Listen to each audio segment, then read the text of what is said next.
First, we're going to take a little tour before we get to see all the actual part. We're going to take a little road map and a little road trip here. So the first stop is going to be the Windy Mills Farm with a windmill quilt block, and drive on down the road, and then on to the oldest barn in the county, built in 1899, to see the hole in the barn door quilt block. Next is the Piney Woods Tree Farm to see the pine tree quilt block, of course.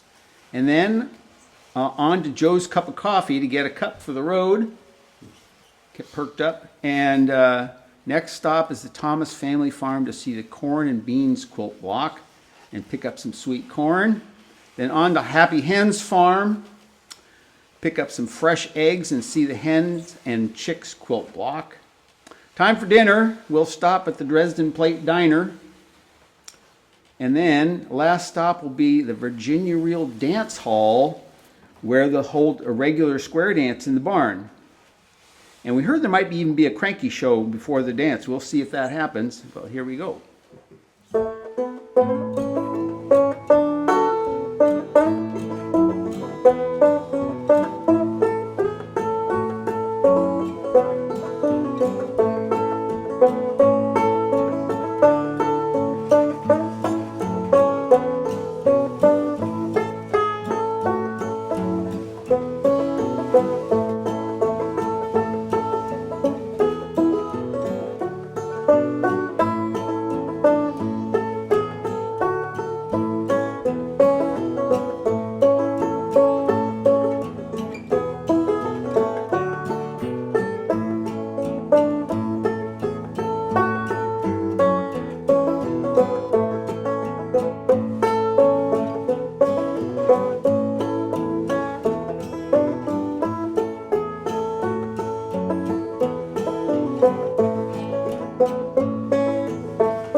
Looks like we're time for the Cranky show. Looks like the Cranky artist is installing the scroll, and we'll have a little show here.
Oh, here we are at the Old Virginia Dance Hall.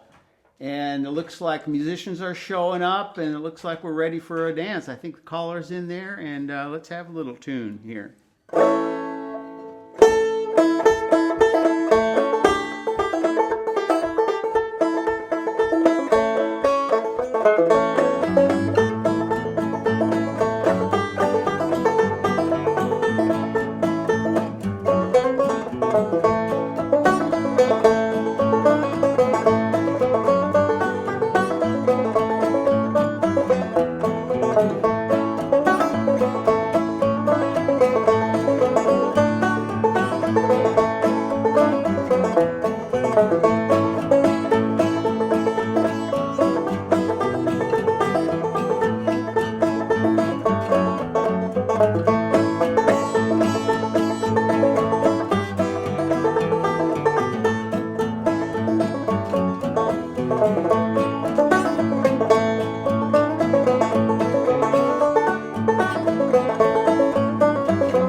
Yeah! Oh my goodness. So much going on. So many mixed mediums. Lovely. All right, so we just finished the barn quilt trail. Is that what it's called? Barn Exactly. Quilt trail? Very Yeah. good. And you're setting up this next one. Can you just talk to us about, like, what is the process here? Like, what are you doing? What are you avoiding? It seems like a very delicate process. You're working with paper, which is famously rippable. Right. Well, that's the interesting thing this looks like paper, but it's actually Tyvek, which is a kind of plastic. Oh. And so this makes a really good cranky material because you cannot rip it. It's totally strong. Oh, that's amazing. I think I've seen Tyvek is. When I'm seeing houses being constructed, exactly. I see that word a lot. Exactly. Yeah. It's the same thing, except it's a little bit thinner, of course, and it's made for artists. But you can see on the back here, well, number one, I have to have a set list here because I can't remember what's first and second. But you'll also see on the back that I have directions like here I need to get the wagon shadow puppet out. And so this helps me remember where I am. Yeah. And the fact that I've marked the scroll on the back, it helps me know where to place the shadow puppet. It really is quite different on the back than it is very different. And so, yeah, there's all sorts of directions on. I mean, you would think that cranking a cranky is just simple, but it's actually quite complex because you have to be cranking at the right speed and you have to follow the directions. You have to be grabbing shadow puppets at the right time. Now, I wanted to call your attention to something new. Is I have a magnetic shadow puppet holder, which is totally new. Oh, cool. High tech. Yes, so this is just like a knife. Knife strip, that just boom goes right on there, and then I replaced the wooden rods with these metal ones, and so that I can really quickly just grab something. It's really easy. So this is really slick. This performance in Portland is the first time I will have used this. So I'm excited about that. Still new innovations to the farm. Yes. You got the Tyvek yes, or whatever. Tyvek, magnetic shadow puppet holders. Wow. Very cool. You have a machinist at home. Yes, my husband is a machinist by trade. So that, and he has made numerous cranky boxes for me, all kinds when I travel or fly that are collapsible. And I've often wondered how many cranky boxes is grounds for divorce. Have I hit that limit and I can no longer ask him to make anything more? But this is what I asked for Christmas, was for him to set up these magnetic shadow puppet holders, and he was fine with that. It's just not another cranky box, please. Yeah, I appreciate. Often you hear it in. It's often like men talking about how many banjos can I have before my wife divorces me. I appreciate hearing the other side of this discourse. Right. Yeah, this is so cool. This is the Tunes and Quilts of the Oregon Trail Cranky, and when we perform this cranky, we always like to acknowledge the settler colonialism that this actually represents, and the hundreds of thousands of people pouring into land that was occupied by Native Americans and basically taking their land. But this does tell the story of a lot of, stalwart people, a lot of our ancestors, and how we came to be here, actually. But instead of talking, it was a challenging trip that people made. But instead of talking about the challenges, of which there were many, the harsh weather and the dangerous terrain and diseases, we're going to focus on how pioneers used music, dance, and quilting to cope. So the Oregon Trail was a 2,000-mile wagon road that connected the Missouri River to valleys in Oregon and Washington. And from 1840 to 1860, so a pretty short period of time, over 100,000 made the trip for the promise of a plot of free land in the West. And my ancestors came in about 1845 and settled in the Willamette Valley and the Walla Walla area. Most of the pioneers walked 15 to 20 miles a day beside the wagons to lessen the load of the oxen and mule. First we're going to talk about quilts. Quilts were an important part of packing. It was recommended to pack 2 to 3 blankets or quilts per person, and in addition, many packed keepsake quilts given to them as parting gifts from family and friends. In terms of clothes, no more than 3 sets per person, and packing a sewing kit was essential to repair worn-out clothes and to stitch quilts.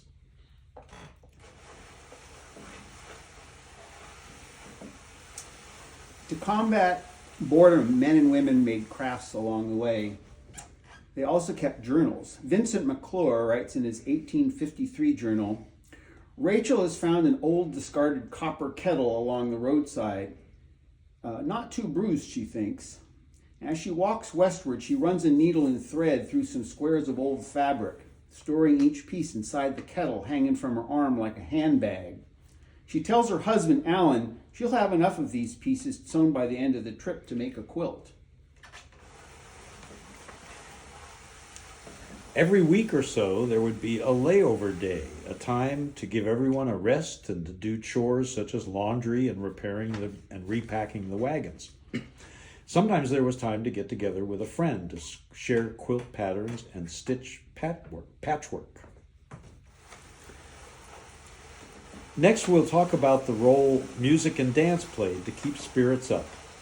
The following journal entries were taken from the book Songs and Dances of the Oregon Trail, written by Phil and Vivian Williams. And Phil and Vivian both passed away in the last 10 years. They were central to everything about fiddle music in the Northwest. They started out about 1959 going around and collecting fiddlers and fiddle tunes, and they started a record company to put out records for that. And they started the Seattle Folklore Society and the Folklife Festival.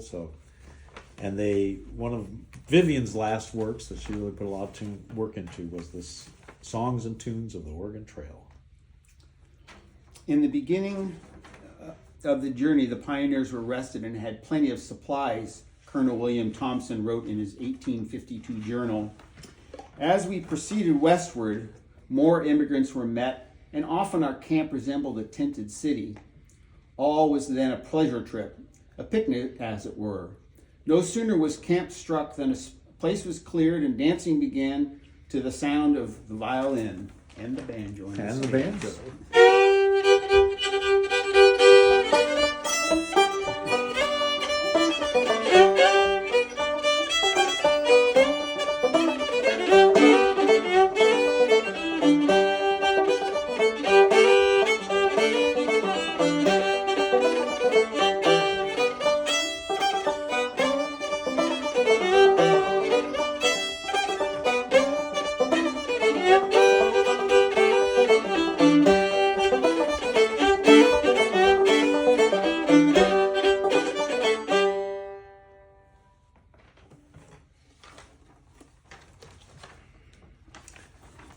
Mrs. John Parker wrote in 1851, "When the wagons would pull in towards evening, it was hurry up to get supper, turn out the stock, and then all hands gather around the enormous campfires where merry jests, songs, and cheerful companionship banished every thought of homesickness or foreboding. We had several violins, a banjo, and many fine voices, so music was enjoyed most every evening." It was amazing that after walking all day, the pioneers had the energy to dance in the evening. Jane Gould wrote in 1862, "At last we went to see the big tree. It had been cut down and is 29 feet in diameter. On the stump is a ballroom floor. It is plenty large enough for one set to dance. Lou and I danced the schottische on it.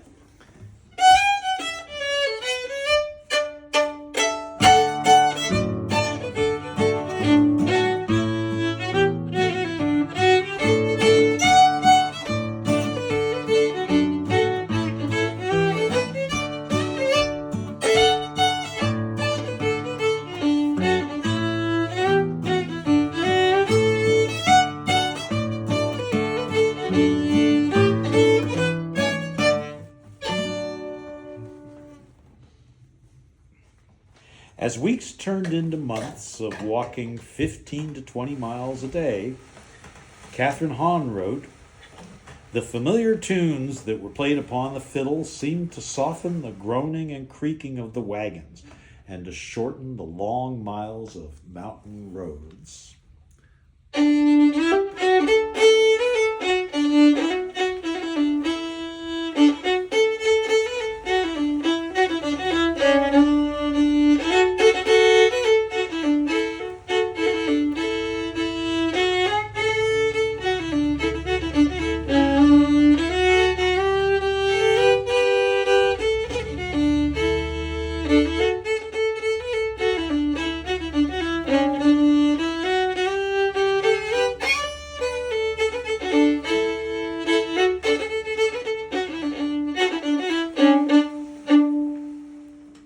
As time wore on, sometimes tempers flared.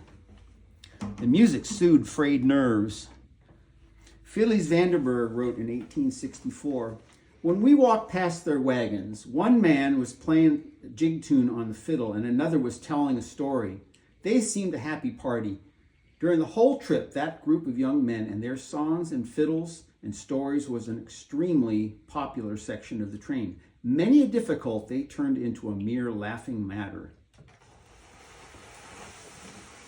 Finally, after the 4 to 6 month journey, they could claim a piece of land and settle. One woman wrote, "The gay-colored quilts which came across in a big chest and which had been used as wrapping for a few cherished dishes and other treasures were unpacked. Other bits from the old home 3,000 miles away were placed on the crude shelves. Books and little treasures which had been slipped between the bedding in an old chest were set out. We were now home." Now we're going to play Buffalo Gals, one of the popular tunes of the Oregon Trail, and it's still played all over the place today.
you. Yeah, Are we all you're done? welcome. Yeah.